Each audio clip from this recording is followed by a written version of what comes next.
रेनू गौर जी। राधे। राधे राधे महाराज जी। महाराज जी, मैं आपसे पूछना चाहती हूँ कि कभी किसी की निंदा नहीं करनी चाहिए और ना ही सुननी चाहिए, लेकिन कोई हमें अपना समझकर वो दुख हमारे साथ शेयर करना चाहे तो ये सुनना उचित है महाराज?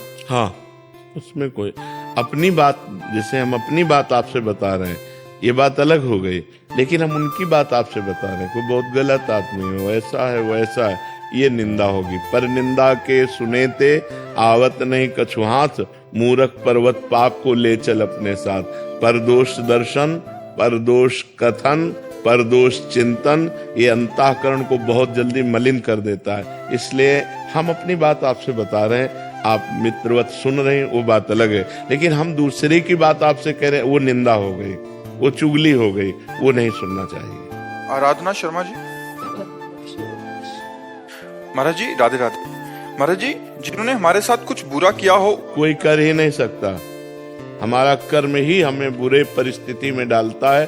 को न काहू के सुख दुख कर दाता, निज कृत कर्म भोग सुन भ्राता। जब हमारा कर्म दंड देगा तो वो किसी व्यक्ति के दिमाग में बैठेगा, कोई घटना बनेगा, कोई परिस्थिति बनेगा, तभी तो हमें दुख देगा।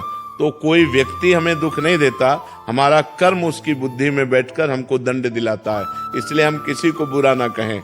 बुरा जो देखन मैं चला, बुरा न मिलिया कोय, जो दिल खोजूं आपनो, तो हमसे बुरा न करो। तो हमारे द्वारा जो बुरे आचरण हुए हैं, वही किसी व्यक्ति वस्तु स्थान में घटना बन करके हमें दुख देते हैं। सिद्धांत की बात है, जो आध्यात्मिक सिद्धांत की, मनमानी तो कुछ भी बोलो, आध्यात्मिक सिद्धांत की बात यह है कि अवश्य में वो भोक्तव्यम कृतम कर्म शुभाशुभम, जो हमसे शुभ और अशुभ कर्म हुए वो हमें भोगने पड़ेंगे। यदि हमारे को दुख नहीं भोगना लिखा है तो तुम लाख उपाय कर लो, हमें दुख नहीं पहुंचेगा।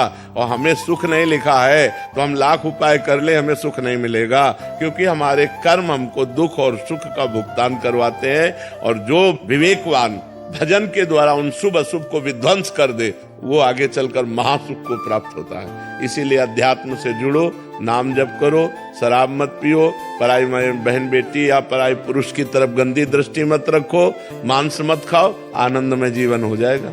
मनमानी आचरण करोगे तो फिर कौन किसको दुख देता है? अपने अपना कर्म ही अपने को दुख देता है।